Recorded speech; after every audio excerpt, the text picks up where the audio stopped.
pessoal, tudo bem? Estamos de volta aqui para mais um tema e hoje um tema muito importante chamado jornada de trabalho. A jornada de trabalho foi uma conquista de 1988 através da Constituição Federal, já que lá naquela época, em 1988 até 1988, a jornada de trabalho normalmente semanal era de 48 horas. A partir de então, a jornada semanal passou para 8 horas diárias e 44 horas semanais.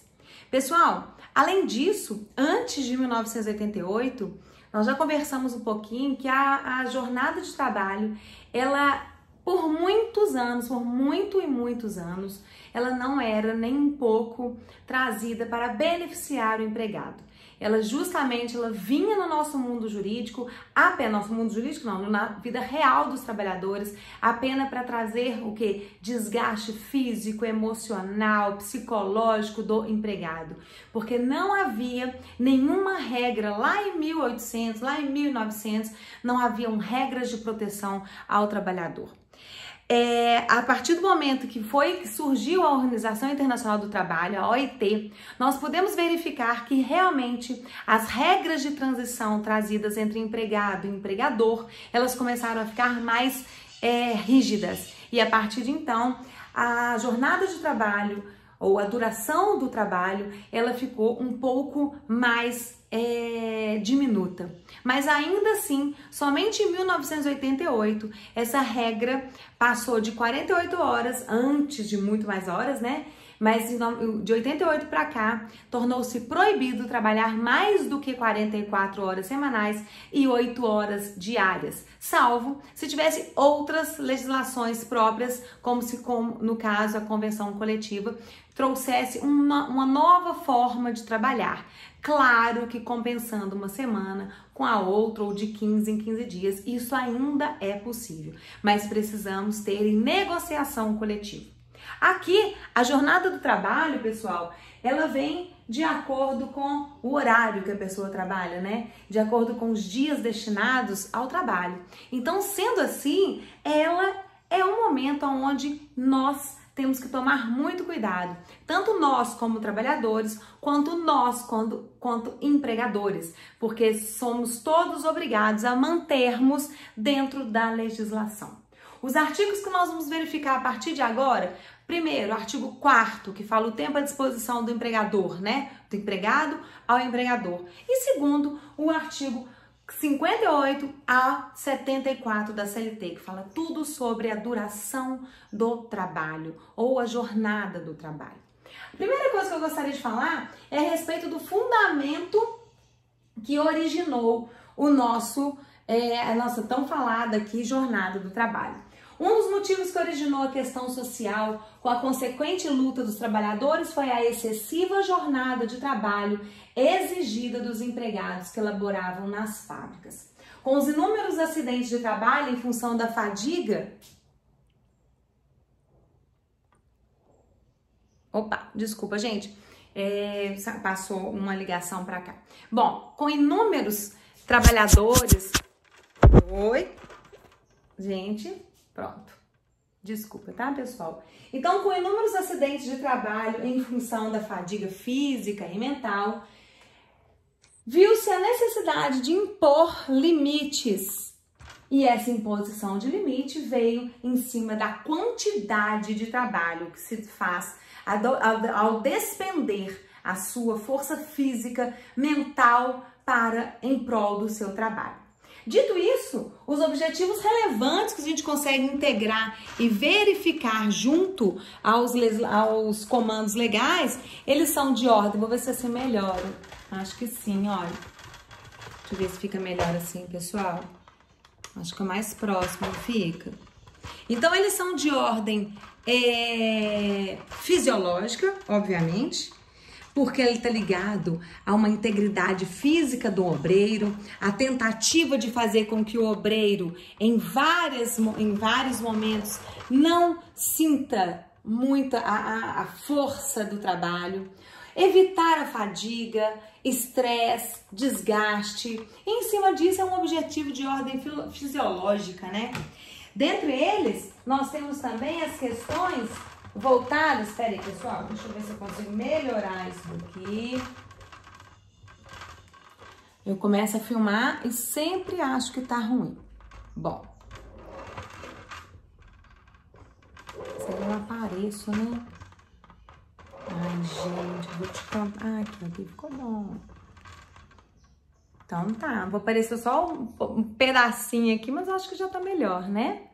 Bom, pessoal, então quando a gente fala de ordem fisiológica, nós estamos ligados aqui a tutelar a integridade física, mental do trabalhador. Junto a isso é para evitar o quê? A fadiga, evitar o estresse, trazer desgaste ao organismo. Então, junto a esses todos os elementos falados como ordem fisiológica, nós temos também por obrigação de trazer a tutela, a integridade do trabalhador. Bom, outra questão, quando a gente fala as funções para que possamos orientar os trabalhadores em razão aos empregadores em razão das jornadas de trabalho, temos que tomar muito cuidado com o desgaste físico. E essa daqui são imagens próprias daqueles trabalhadores que estão extremamente fadigados, que estão ligados intimamente ao estresse, à fadiga, a reações emocionais que podem levar ao estresse. Eu tenho feito na minha tese do mestrado justamente o estresse dentro das relações, das organizações, e eu tenho estudado muito sobre isso, e de fato, segundo uma pesquisa que eu tenho feito com quase 300 pessoas, um dia ainda vou falar para vocês, mas deixa isso concretizar, eu tenho percebido que o estresse no trabalho, ele é extremamente importante para que possamos verificar o que o trabalhador passa em relação a isso. Mas então é isso, o que a gente tem que pensar sempre é evitar isso daqui, ó. É evitar esse tipo de comportamento do empregado que é trazido muito, muito, muito pelo trabalho. Econômica, então vamos lá, nós estamos falando das funções, né? Tem função econômica? Diminuir a jornada de trabalho do trabalhador? Claro que tem. Sabe por quê, pessoal? Quando a gente fala aqui, ó, empregado descansado, rendimento dobrado, é verdade. Por isso que nós vamos ver um pouquinho mais pra frente a obrigatoriedade do repouso semanal remunerado, a obrigatoriedade dos pequenos intervalos, que seja para descanso, que seja para refeição. Um intervalo um pouco maior, que é o intervalo entre uma jornada e outra, nós vamos verificar que tem 11 horas no mínimo, e um intervalo maior que se tem, que são as férias, que vai ser o último assunto a ser ventilado nesse direito do trabalho 1. Então, uma das funções da duração da jornada ter um espaço de no máximo 8 horas, podendo chegar a 10 quando nós falamos de hora extra, é justamente também uma função econômica, tanto para a empresa, quanto para o Estado, quanto para o próprio trabalhador. Então, por quê? Para a empresa, o trabalhador descansado, produção dobrada. Para o Estado, um trabalhador descansado, ele evita fadiga, evita acidente do trabalho, evita adoecimento mental. E para o trabalhador, muito melhor você viver numa vida bem saudável, né? Bem distante do estresse e da fadiga. Outra função que nós temos é a função de ordem social. Poxa, gente, o empregado necessita de convívio com seus familiares, compromissos sociais. Se não tivéssemos a oportunidade de limitar essa jornada de trabalho, o trabalhador tivesse que entrar dentro da empresa, tivesse hora para entrar, mas não tivesse hora para sair, ele ficaria prejudicado no seu convívio social. E isso lhe traria também malefícios físicos, mentais e sociais. Então, neste estado, a função também da duração do trabalho também é de ordem social. Bom, pessoal, quando a gente fala, então, biológico, social e econômico, é onde a gente consegue averiguar as necessidades de adentrarmos dentro, ficou feio, né? Adentrarmos nesse assunto quanto à duração do trabalho. Ordem biológica, excesso de trabalho traz fadiga, estresse, cansaço e desemboca no acidente do trabalho. O fundamento social, que as jornadas alongadas dificultam mesmo o convívio social e familiar, e o econômico é justamente que o trabalhador descansado tem seu rendimento dobrado e a produção aprimorada. Bom, A regulamentação da jornada de trabalho é uma das maiores preocupações do direito do trabalho, afinal foi justamente por causa de jornadas extensas que isso aconteceu. Então veio a delimitação da jornada justamente por conta da excessividade trazida por anos e anos atrás de jornadas não estipuladas. Quando se fala em jornada de trabalho, então, tecnicamente, deve-se entender como a quantidade de horas diárias. Jornada de trabalho, quantidade de horas diárias de trabalho, isto é, o número de horas que o trabalhador realizou em um dia. Pessoal, dito isso, eu quero trazer uma grande diferença que não faz no nosso dia a dia quando vocês falam a respeito, quando a gente fala assim, jornada de trabalho, horário de trabalho, nós temos que a partir de agora entender que há uma diferença em interpretação. Quando a gente fala de jornada de trabalho, é diferente do horário, porque a jornada é o período que a pessoa fica à disposição do seu empregador. 6 horas por dia, 8 horas por dia, eu faço 5 horas por dia. E o horário de trabalho? O horário de trabalho, ele já está dedicado ao horário que você entra e que você sai. Então eu coloquei aqui para vocês que a jornada é o período durante o dia, a semana, mês ou ano em que o empregado permanece à disposição do empregador, trabalhando ou aguardando ordens. E o artigo 58, que é o nosso primeiro artigo a ser ventilado aí a respeito da nossa jornada de trabalho, ele justamente fala em relação a isso, tá? Artigo 58, eu vou ler para vocês, pessoal. Olha, a duração normal do trabalho para os empregados em qualquer atividade privada não excederá de 8 horas diárias. Duração normal do trabalho, ou seja, a jornada de trabalho, não excederá de 8 horas diárias. Presta atenção que nós temos aqui uma exceção, tá? Uma exceção, desde que não seja fixado expressamente outro limite. Então, há possibilidade de se fixar expressamente outro limite?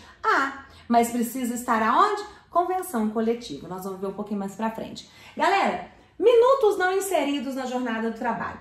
O artigo 58 que nós lemos fala que a duração normal do trabalho para os empregados em qualquer atividade privada não excederá 8 horas diárias.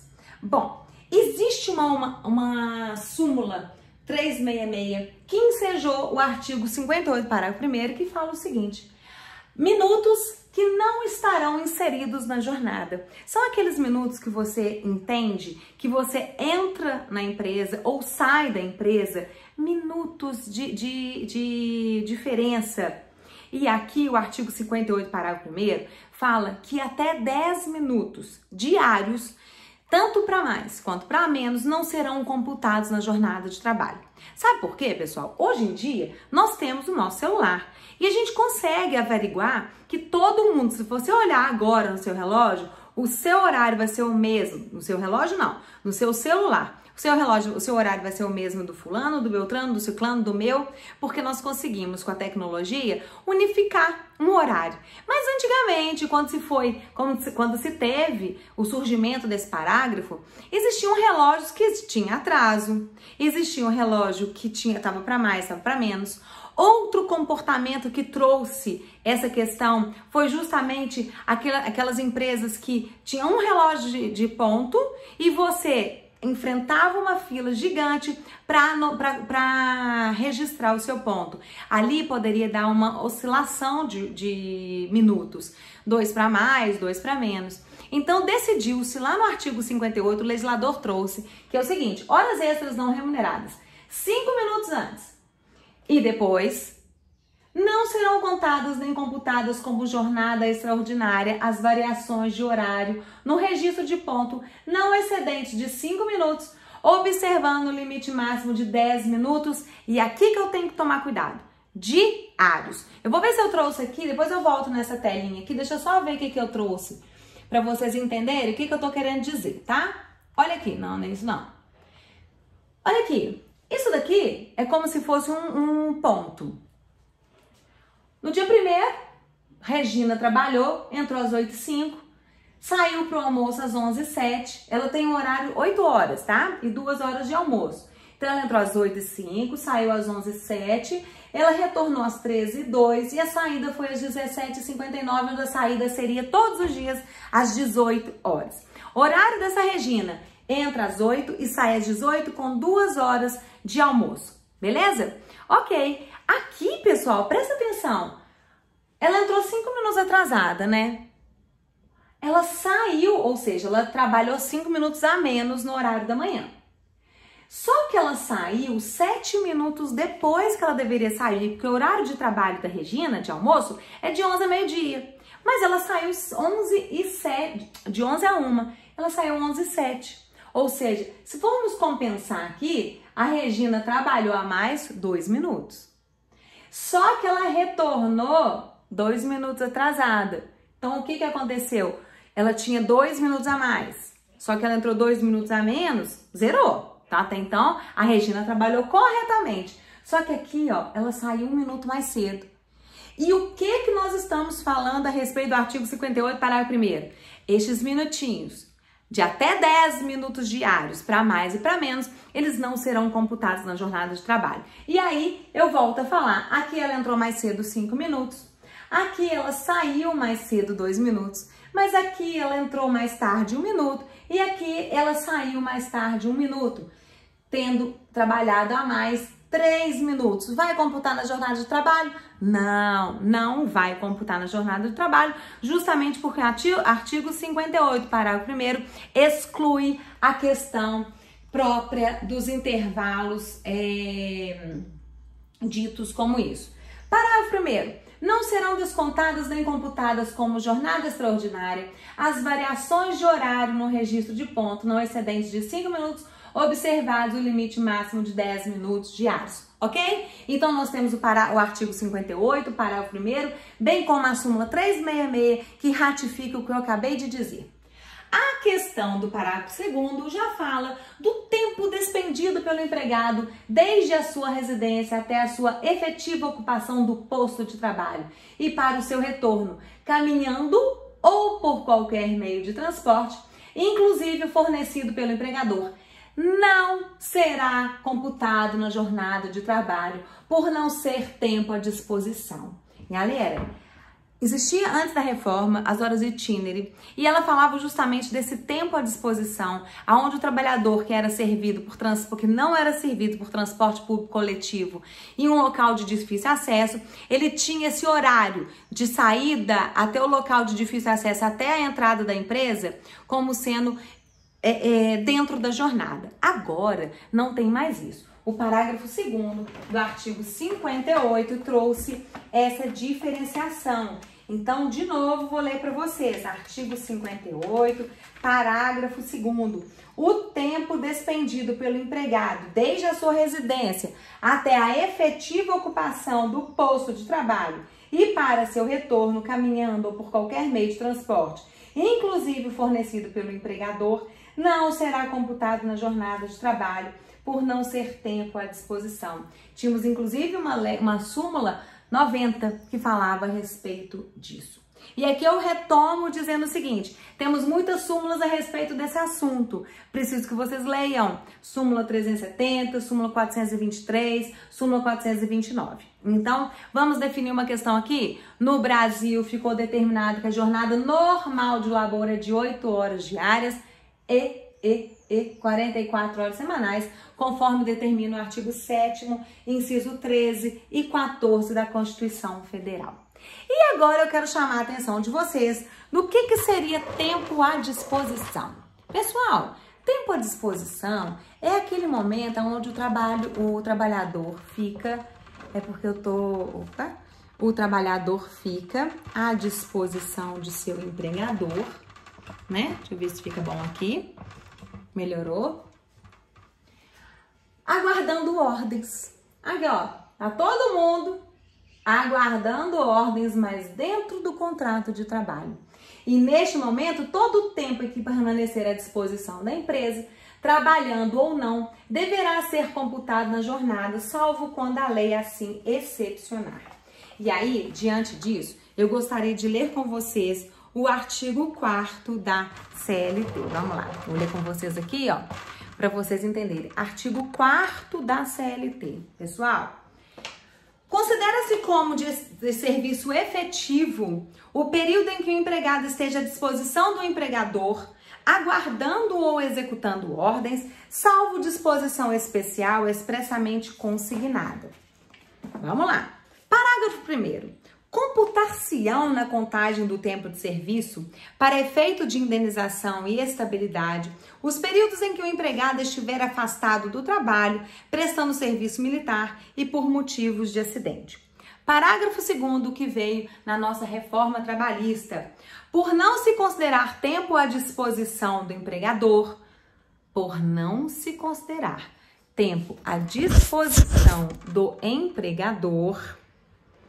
não será computado como período extraordinário o que exceder a jornada normal, ainda que ultrapasse o limite de 5 minutos previsto no parágrafo 1º, artigo 58 dessa consolidação, quando o empregado, por escolha própria, buscar proteção pessoal em caso de insegurança nas vias públicas ou más condições climáticas, bem como adentrar ou permanecer nas dependências da empresa para exercer atividades particulares, entre outras: 1. Práticas religiosas, descanso, lazer, estudo, alimentação, atividades de relacionamento social, higiene pessoal, troca de roupa ou uniforme, quando não houver obrigatoriedade de realizar a troca da empresa. E aí, nós começamos a entender que o artigo 4º da CLT, trazido com a reforma, ele fala muito a respeito do tempo à disposição. Pessoal, por favor, não deixem de ler com todo carinho e amor e dedicação ao artigo 4º. Aí eu pergunto para vocês o que eu acabei de ler. Tempo à disposição, a troca de uniforme, quando não é obrigatório dentro da empresa, porque tem empresas que mandam com que o empregado troquem de roupa dentro da empresa, como é o caso, por exemplo, de às vezes num bloco cirúrgico, né? São aquelas empresas onde você trabalha com energia elétrica, que tem que colocar uma parafernália em cima de EPI, né? Equipamento de proteção individual. Mas quando você simplesmente trabalha com uma blusa da empresa, escrita aqui aprendiz, não necessariamente você tem que trocar o uniforme dentro da empresa. Se você assim o fizer, o problema é seu. O tempo despendido para isso, ele é seu e não será pago pelo empregador, ok? Artigo 4º, não esqueçam.